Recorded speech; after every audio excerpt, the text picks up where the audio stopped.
എനിക്കൊരു കഴിഞ്ഞ കാലമുണ്ട്, ഒരിക്കലും മറക്കാൻ കഴിയാത്തൊരു കാലം.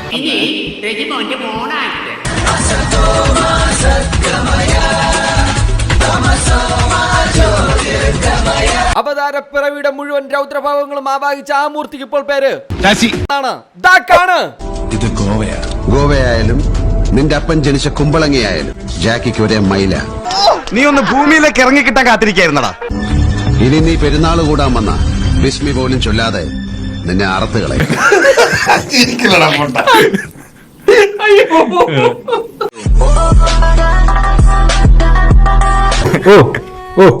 അതിന് ക്യാമറ തിന്നാൻ വരുന്നത്? നിർവഹണത്തിൽ വിശ്വസിക്കുന്നവനാണ് ഞാൻ, അതിനുവേണ്ടി മാത്രം പ്രവർത്തിക്കുന്നത്. സജി എന്നെ കൊണ്ട് ഇത്രയൊക്കെ പറ്റുള്ളൂ, അല്ലാണ്ട് നിന്റെ ബന്ധുവായിട്ട് എനിക്ക് ദുൽഖർ സൽമാനെ കൊണ്ടുതരാ. ഭൂമിയിൽ അവതാരങ്ങൾ ജന്മമെടുക്കുന്നത് മാർഗമല്ല, ലക്ഷ്യമാണ് പ്രധാനം. ഞാനൊരു നിയോഗം മാത്രം. അവലോചനാണോ പറയണ്ട, ഞാനത് ഇവിടെ എന്താ തപ്പന്നെ? എടാ മികച്ച നടനുള്ള അവാർഡ്. അയ്യോ അതൊന്നും വേണ്ട, എനിക്ക് പറയാൻ വെച്ചു. നമ്മൾ അവസരം കൊടുക്കാതെ ലോകത്തൊരാൾക്ക് നമ്മളെ ട്രോളാക്കാൻ പറ്റില്ല.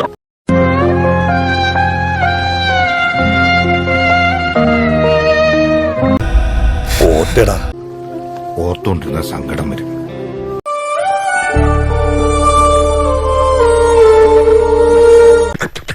ഇങ്ങനെ കാണിക്കുന്നതാണോ ദുഃഖം?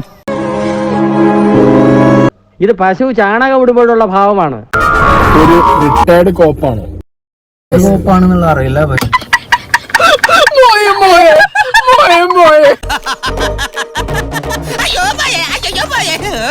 നീ അന്ന് നോവിച്ചു വിട്ടതൊരു പാമ്പിനെയാടാ. എന്നാലും ഇവൻ ഇങ്ങനെ ഒരു കടുങ്കൈ ചെയ്യുന്ന ഞാൻ വിചാരിച്ചില്ല. നിനക്കിതെങ്ങനെ സഹിക്കാൻ കഴിയും ജോസേ? അതിനർത്ഥം നിങ്ങളുടെ ഹീറോ തോറ്റെന്നാണോ?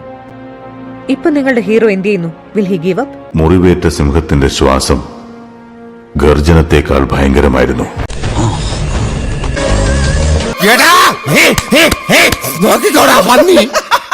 ഞാൻ തീറ്റ കൊടുത്ത ഏത് കയ്യാ എനിക്കിട്ട് പണിയെന്ന് എനിക്കൊന്ന് അറിയണം. ഞാൻ കോമഡി ഫീൽ ചെയ്യാതിരിക്കാൻ വേണ്ടി തന്നെയാ കട്ട ബാസിൽ സംസാരിക്കുന്നത്. ബിലാൽ ജോൺ കുരിശിങ്കൽ.